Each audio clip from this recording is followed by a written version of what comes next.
What's up, my fellow legendaries? Rayquaza here, and today I have a Cockadoodledoo deck profile. So, originally when this card first came out, I was thinking, what can actually use this card? And what immediately came to mind when I thought of his effect was Cyber Dragon. When your opponent controls a monster and you control no monsters, you can special summon this card from in your hand. It's also level 5, but it's a tuner. And you can special summon it as level 3 if your opponent has no monsters and you have none. If your opponent has a monster and you control none, it special summons as level 4. And I was like, what? So immediately it came to mind with Cyber Dragon. And when I think of Cyber Dragon, I think of machine decks. So the two decks that came to mind were Machinas, which don't have enough room in their extra deck to run Cockadoodledoo. Run tuners for Cockadoodledoo. And Karakuris, and I'm like, well, Karakuris might work because they run a lot of they synchro and they run a lot of tuners in the deck. So why not test out some Cockadoodledoos? First, I've got triple Cockadoodledoo. If you can't already notice, the deck enjoys going second because it has 5 monsters it can drop from the hand if your opponent has a monster. And you have none.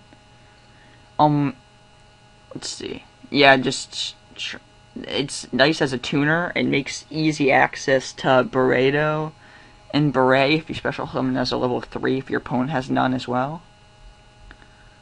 Which allows you, when you're going first, you can still use its effect, special summon as level 3, but you can't attack the first turn. Excuse me. This got triple Nanishi. Pretty much if Nanishi wasn't a thing, no one would be playing Karakuris. It's not even, the first part of its effect isn't even worth reading because that's basically everyone's effect. But while it's face up on the field, you can normal summon a Karakuri monster in additional to your normal summon set. You can only use this effect once per turn. If it didn't say the last part, this deck could OTK every game. So, what does this mean? This means you can go tuner, summon a non-tuner, synchro. As simple as that. If you already have the Cyber Dragon on board, you can make Burrito have another monster on board. Burrito grab his effect, just like Beret grabs another Karakuri monster, and you can make a Beret. Beret grabs something else. Usually Nishipachi, you change Nishipachi's effect a bit. Battle position for its effect. Burrito lets you draw a card. Then you can use Beret's effect to change battle positions of opponent's monsters. It's a pretty annoying combo. Next we've got double Hypa. You can run as many Hypas as you want.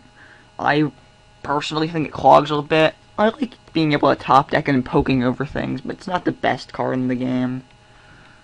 By far. And then I've got triple Quick. Quick is the guy that when it kills an opponent's monster, you get to special summon level 4 or lower Karakuri from your grave. So basically it allows you to bring back Nanishi, you can normal summon again. You basically get to go off during main phase 2, which can be pretty handy. The deck doesn't have to OTK in one turn, because your opponent's generally not going to be able to get over all your monsters, unless they've got Dark Hole. And this deck can generate advantage pretty quickly. And then we have triple Nisamu. Nisamu, you can run any number of these guys as you want. This is my current build. It works really well. Nisamu, when it's killed, you get special summon level 4 or Karakuri from your deck. So if your opponent has no more monsters, you can grab Nanishi. Or if your opponent does have monsters, you can still grab Nanishi and be like, Fiendish Chain their next monster or compulse it. Or even compulse your own Nanishi. So you can go off next turn. But you generally want to compulse your opponent's monster if they only have one more monster that's going to attack. I already explained Nishipachi. Basically, its effect to change battle positions can be handy for your opponent's monsters, but you're generally going to use it to draw cards off Burrito's effect. Then we've got double Saizen. It's level 4 tuner, and it has an effect while it's in attack position, it can't be destroyed by battle.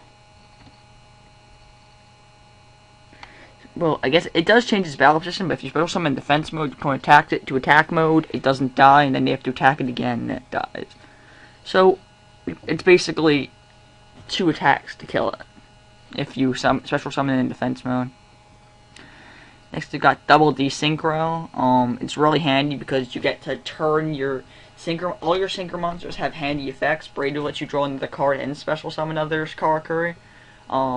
Beret lets you special summon another Karakuri and change battle positions of monsters. So you can just desynchro, special summon the guys again, make the synchro monster immediately. Or if you have the Nishi from a previous turn, you can bring back the Nishi, summon another monster, go off again, Berate, grab something else, or Burrito, grab something else. It's really... This deck, usually, if you don't OTK turn 1, you're fine. If you don't OTK turn 2, you're in a pretty bad position. If you don't win by turn 3, well, basically if you don't win by turn 3, the deck's basically going to lose. Like, generally your opponent would have if your opponent shuts you down that hard that you can't OTK by turn 3, you shouldn't have too many resources left. So keep that in mind when you're playing Karakuri. It's basically go all in. If your opponent has something to stop your plays, they're going to stop it early. They're not going to let you drop 2 Burritos and then affect the other one of them. It's not going to happen. Then, yeah, it's basically staples. I'll get to them in a second. Then we've got double instant fusion. You pay 1,000 to grab yourself a Cyber Sword. She's basically another Cyber Dragon. It allows you to make freaking Burrito super easily. And the 1,000 life points doesn't affect you like at all because you should be OTK. You should be winning turn 1 or turn 2, and if you don't, then you're gonna lose. It's as simple as that. Generally, it's not guaranteed. Only 1 instant fusion can be activated per turn. It's also worth mentioning. And then we've got triple anatomy. Anatomy is really handy because every time you change a battle position of a Karakuri monster, you get a counter on him and you can send it to the graveyard to draw 2 cards. After you change the battle position of monsters twice, it's really handy. If you get more of one of these turn 1, you should be like plussing. I mean, one of these cards plus being able to draw off Burrito, that's 3 more cards next turn. And you should only be using like 3 cards in hand to do combos. So you're basically replenishing your hand. We've got triple Karakuri Cache. That's actually how you say it. It's French. You select a face-up Karakuri monster, add a level 4 or lower Karakuri from your deck to your hand, and change the battle position of the selected monster. It's really good if you have anatomy.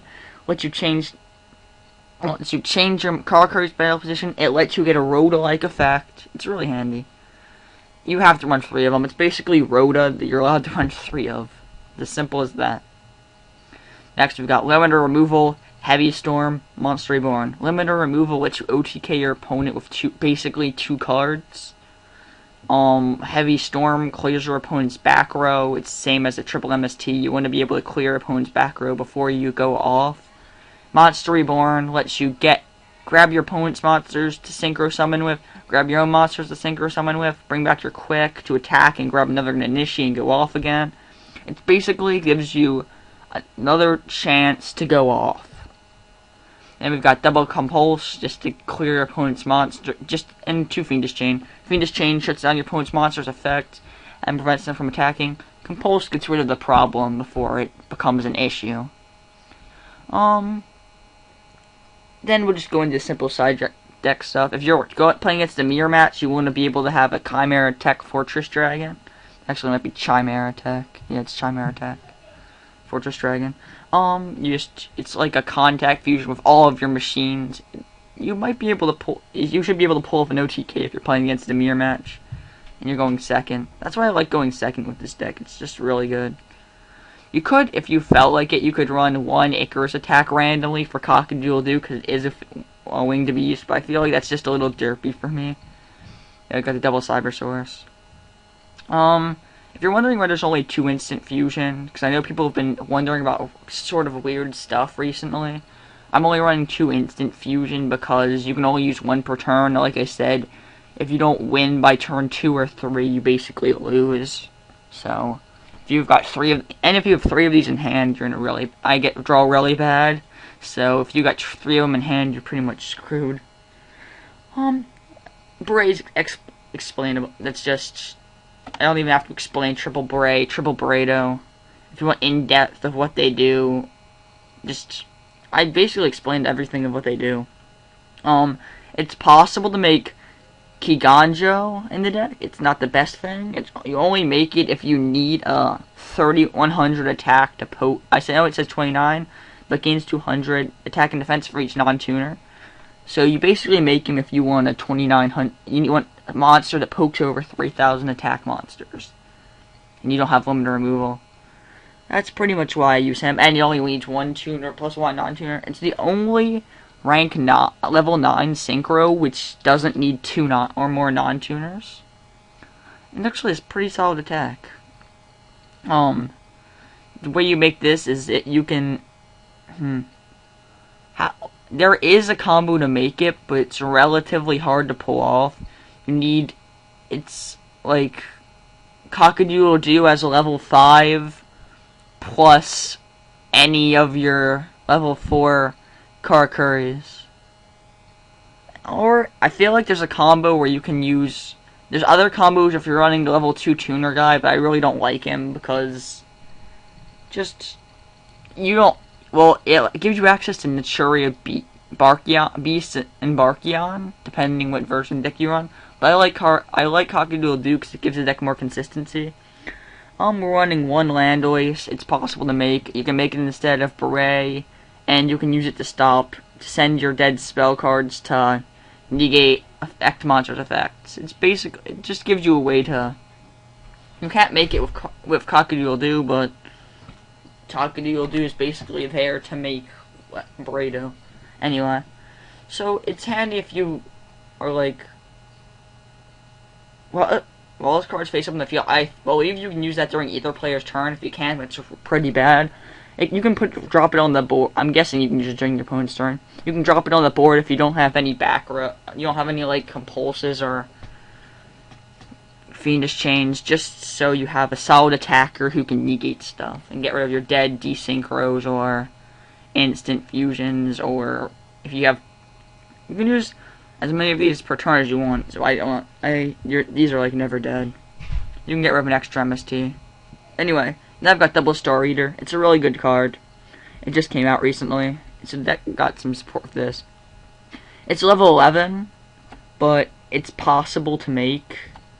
When you synchro summon it, cards and effects will not be activated, and if it attacks, it's unaffected by other card effects at the end of the damage step. It's basically a way to get around Magic Cylinder, Mirror Force, stuff like that. Because you can't use Magic Cylinder on it, because it has to negate the attack and then inflicts the damage, and this guy prevents you from negating the attack. Also, you can't Solemn Warning at Synchro Summon, which is pretty key. How do you make this, you might be wondering? Well, there's different ways to make him. You can go. Well, Cockadoodledoo, if Cockadoodledoo becomes level 3, 7, 11, so 2 level 4 Karakuris plus a level 3 tuner. That's basically how you make him. It's not a bad card at all. I feel the deck has room for it. You don't have to run Chi. You can cut down to 1 and run. Well, you could run a Lava Bolt Chain or stick a Nishipachi on top of the deck, but that's not really good because you're special summoning so much from the deck anyway, and you're gonna have to shuffle after you special summon anyway. I've got one Daigasu Emerald. It's basically my Pot of Avarice in the extra deck. Shuffles my extra synchro so I can make him again and draws me an extra card. Shuffle whatever you need. If you got triple Nishi in the graveyard, shuffle some of those back. The deck actually is rather cheap. Well, aside from Beret, which jumped in price significantly recently. I guess people realize that Star Eaters are really good, and Cockadoodledoo are pretty good cards in the deck. So, thank you guys for watching. I thought it'd be worth mentioning that I have 2 dedicated trolls on my channel now. They're like disliking all of my videos, but that's YouTubing for you. If you guys would like me, if any of you guys want me to make a certain deck, you have a deck idea, you want to challenge me to do something weird like an all monster deck challenge or something like that, go ahead and post in the comment section below. I appreciate you guys' support, those of you who actually watch my videos and enjoy my content, and even those who are criticizing my videos. If you actually are criticizing them because you don't like them, not you're just criticizing them to be a asshole. Yeah, that's all for today. Peace, YouTube.